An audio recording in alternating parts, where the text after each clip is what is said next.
Bongaon Milanpalli parking এলাকায় heroine ক্রেতাকে আটকে রেখে বিক্ষোভ এবং রাস্তা অবরোধ স্থানীয়দের।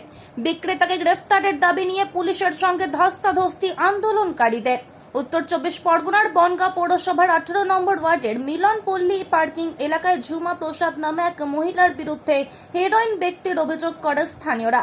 স্থানীয়দের অভিযোগ, দীর্ঘদিন ধরে পুলিশের কাছে অভিযোগ জানালেও কোনো লাভ হয় না। আজ এক হিরোইন ক্রেতা হিরোইন কিনতে এলে তাকে আটকে রাখে স্থানীয়রা। ক্রেতাকে আটকে রাখতে দেখে বিক্রেতা ঝুমা প্রসাদ সেখান থেকে অন্যত্র পালিয়ে যায়।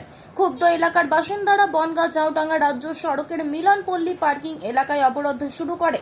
অবরোধ তুলতে বনগাঁর এসডিপিওর নেতৃত্বে বিশাল পুলিশ বাহিনী ঘটনাস্থলে আসে। স্থানীয়রা হিরোইন বিক্রেতাকে গ্রেফতারের দাবি করে। পরবর্তীতে পুলিশের সঙ্গে অবরোধকারীদের ধস্তাধস্তি হয়। ঝুমা প্রসাদ ও ক্রেতাকে আটক করে পুলিশ। ধৃতদের দৃষ্টান্তমূলক শাস্তির দাবি তুলে পরবর্তীতে অবরোধ তুলে নেয় স্থানীয়রা। স্থানীয় সাধারণ মানুষের দাবি, এই এলাকায় হিরোইন ব্যক্তির কারণে গতকাল বাইক দুর্ঘটনায় মৃত্যু হয়েছে দুই যুবক চয়ন পান্ডে, রাজীব সাহার। আটক দুইজনের দৃষ্টান্তমূলক শাস্তির দাবি তুলেছে স্থানীয় মহিলারা। এ বিষয়ে বনগাঁ জেলা বিজেপির সভাপতি দেবদাস মণ্ডল জানিয়েছেন, এলাকার মানুষ একাধিকবার পুলিশকে জানিয়েও কোনো লাভ হয়নি। পুলিশ নীরব হয়ে আছে। ওই এলাকার মানুষ অতিষ্ঠ হয়ে উঠেছে। আমরা চাই নেশামুক্ত হোক বনগাঁ। অন্যদিকে বনগাঁ পৌরসভার চেয়ারম্যান গোপাল শেঠ জানিয়েছেন, আমরা আগে পুলিশকে বলেছি এই ধরনের বেআইনি হেরোইন ব্যবসায়ীদের বিরুদ্ধে ব্যবস্থা নিতে। পুলিশের আরও সজাগ হয়ে ব্যবস্থা নিতে হবে।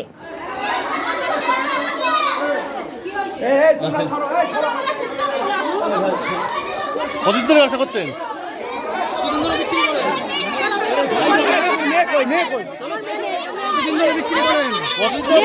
আমি কিছু করি না।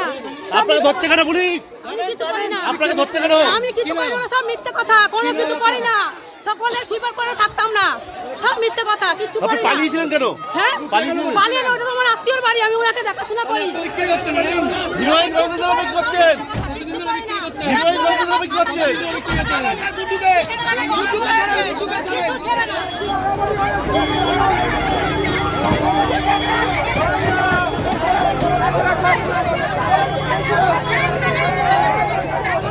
মারামারি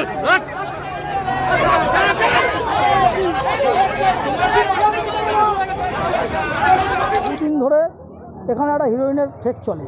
তো সেই চলাকালীন বহুবার এখানকার জনসাধারণ বহুবার বলেছে বন্ধ করার জন্য, করেনি। বহুবার থানায় মাস পিটিশনও গেছে, তার কপি আমাদের কাছে আছে। তো এই করতে করতে এই বছরেই দুটো বাচ্চা ছেলে, গতকালকেও একজনে হিরোইন খেয়ে অ্যাক্সিডেন্ট করে মারা গেছে, কিছুদিন আগেও তার বাবা, সব আপনারা জানেন। তো সেইখানে দাঁড়িয়ে আজকে মানুষ জনরোষে এটা করেছে এবং হাতে রাস্তা অবরোধ করেছিল এবং ও বলে যে বিক্রি করছে না, হাতে নাতে ধরাও পড়েছে বিক্রি করতে গিয়ে। ওকে অ্যারেস্ট, ওই কি ঝুমা প্রসাদ বলে যে থাকে এখানে, ওই হিরোইনের ঠেকটা চালায়। ইভেন ওর ছেলেটাও ওই হিরোইন খেয়ে মারা গেছে। ওই ও যে পাড়াতে থাকে সেই পাড়াতেও দুটো তিনটে ছেলে মারা গেছে। আমার অপোজিটের পাড়াতেও 3-4টে ছেলে মারা গেছে। তো এইভাবে এই পর্যন্ত 8 জন মারা গেছে।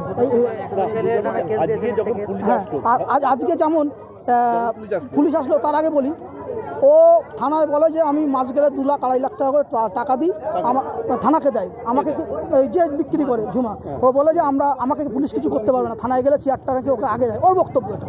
তো সেইখানে দাঁড়িয়ে যখন ওকে বলা হয় তখন ও কাউরে কোনো দাম দেয় না যে বন্ধ। এবার থানা পুলিশের সঙ্গে আছে, এসব বলছে আর কি। তো যাই হোক, সেই অনুযায়ী আজকে যেটা যাওয়ার হয়েছে গতকাল 18 নম্বর ওয়ার্ডে এই হিরোইন মদ বিক্রির জন্য আপনারা কদিন আগেই খবর করেছেন। বাবা ছেলেকে মেরে ফেলে দিয়েছে। বাবাও নেশাখোর, ছেলেও নেশাখোর। নেশাগ্রস্ত অবস্থায় ছেলে শুয়েছিল, খুন করে দিয়েছে এই 18 নম্বর ওয়ার্ডে। ওখানে হিরোইন, মদ, গেজার আকড়া। বারবার ওরা ডেপুটেশন দিয়েছে, একাধিকবার পুলিশকে বলেছে, পুলিশ প্রশাসন নীরব। পুলিশ প্রশাসন নীরব। গতকালকে একটি ছেলে ওই হিরোইন খেয়েই অ্যাক্সিডেন্ট করেছে, অল্প বয়সী ছেলে। সে এখানে সম্ভবত বাইরে কাজ করে, এখানে এসেছিল বা কোনো একটা অনুষ্ঠানে, এসে ওই বাইক চালিয়ে, ওই হিরোইন খেয়ে বাইক চালিয়ে অ্যাক্সিডেন্ট করে মারা গেছে। এলাকার লোক তো ক্ষিপ্ত হবেই, এলাকার লোক এমনিই ক্ষিপ্ত হয়ে আছে, সমাজ ওখানে দূষিত করে ফেলেছে। আর পুলিশ প্রশাসন নীরব দর্শকের মতো দেখে, নীরব দর্শকের মতো। একের পর এক ওরা ডেপুটেশন দিচ্ছে, থানায় কমপ্লেন করছে, পুলিশ নীরব। এবং সেই মহিলা ওখানকারের লোকেরই কথা, যারা ওখানে হিরোইন বেচে বলে তোরা আমাদের কি করবি, আমরা পুলিশকে পয়সা দিই। তো এই তো চলছে সোনার বাংলা। তো যারা হিরোইনের পয়সা খায় তারাই ধস্তাধস্তি করেছে, তারাই যাতে আসামি না নেয়। যে হিরোইন বেচে ওই মহিলার ভাই আরও কে কে আছে ওখানে, বহু লোকে হিরোইন বেচে ওখানে। সাধারণ মানুষ ক্ষিপ্ত হয়ে গেছে। নেশামুক্ত হোক, নেশামুক্ত বনগাঁ শহর হোক। আমরা বিশেষ করে 18, 22 বক্সিপল্লী থেকে শুরু করে 14 নম্বরের কিছু অংশ, 9 নম্বর ইতিমধ্যে আমরা পুলিশকে অ্যালার্ট করেছি। পুলিশও চেষ্টা করছে তাদেরকে ধরার, এবং পাবলিকের কাছে যে প্রতিবাদ করেছে আমরা তাদেরকে অভিনন্দন জানাচ্ছি যে আমার বনগাঁ পৌরসভার মধ্যে কোনো এই ড্রাগের যারা কাজ করে তারা যাতে কোনোভাবে প্রশাসনের কাছ থেকে রেহাই না পায়। পুলিশ আরও সচেতনভাবে যে কাজটা করছে তারা চেষ্টা করছে, কিন্তু গুরুত্ব দিয়ে বনগাঁর এই যুব সমাজকে বাঁচানোর জন্য অবিলম্বে এই হিরোইন বিক্রেতাদের বিরুদ্ধে যথাযথ ব্যবস্থা নেয়।